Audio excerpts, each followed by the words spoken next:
উনি আসলেন 2টার সময়। উনাকে একটা লিস্ট দেওয়া হয়েছিল, ভালো লোকজনের লিস্ট দেওয়া হয়েছিল। উনি ওই লিস্টটা এক এক করে কেটে দিলেন সবাই নাম কেটে। উনি বললেন, army chief was also there, উনি বললেন যে দেখো এটা it will not be an army back government, এটা আমার গভর্নমেন্ট হবে, আমি আমার মতন চালাবো।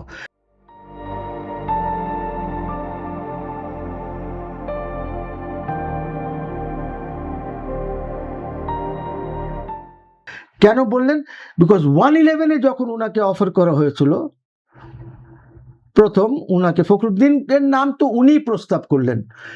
111-এও যখন এরা উনাকে বলেছিল তখনও উনি এই কথাই বলেছিলেন যে আমি তো হতে চাই না, কিন্তু উনি সবসময় এই হেড অফ গভর্নমেন্ট হতে চেয়েছিলেন। সো উনি একটা এনজিও সরকার তৈরি করে দিলেন।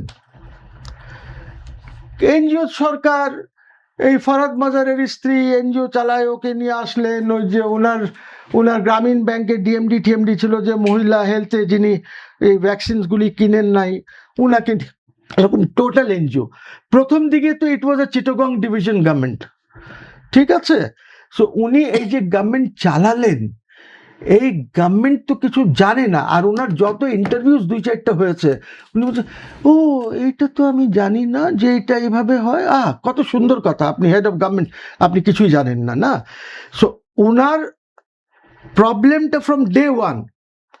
তারপরে কি হলো, কেউ সাজেশন দিল 106 করো, 106 করলো, আমি ওইটার কেস করলাম 106-এর বিরুদ্ধে, ঠিক আছে?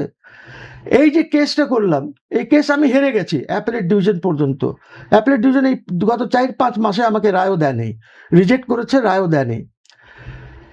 রায় দিলে আমি একটা রিভিউ করে রাখবো। আপনার এই গভর্নমেন্টের সময় আমি একটা রিট পিটিশন করলাম যে ইউনুসের ইসের জন্য একটা কমিশন অফ ইনকোয়ারি করা হোক। আপনার পত্রিকায় তো দেখেছেন, এগুলি সব পত্র পত্রিকায় এসেছে, সব মিডিয়াতে এসেছে।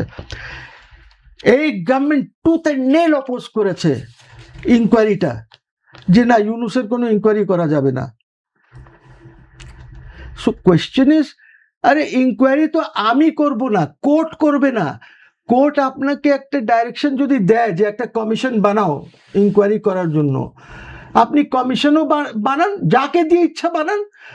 টিওআর তো আপনি ঠিক করবেন, সরকার ঠিক করবে টিওআর, কিন্তু ওরা ইউনুসকে প্রোটেকশন দিতে চায়, কোনো কারণ নিশ্চয়ই হবে।